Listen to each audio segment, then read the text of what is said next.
Hey everybody, KP here. Greetings from rainy Louisiana. It's 10 o'clock on a Thursday,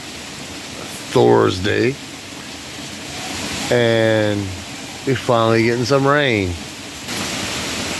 Not sure if you can see the rain falling off the side of my house, but yeah, the temperature is dropping.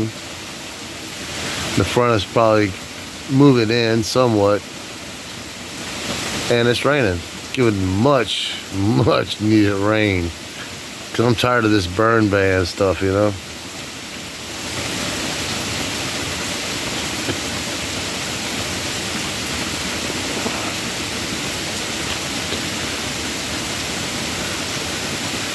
Just over here enjoying the night, listening to the rainfall,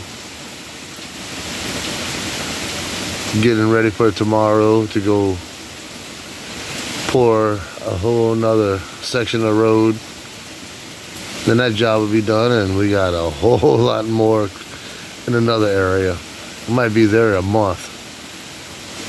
Most of the stuff we've had is like week, 2 weeks, except for this one video I did, which we was there for like 3 weeks, almost a month. But yeah, it's all fun in the construction world. Figured I'd give y'all a little update. Finally getting some much needed rain. And I'll see y'all in the next video. Later.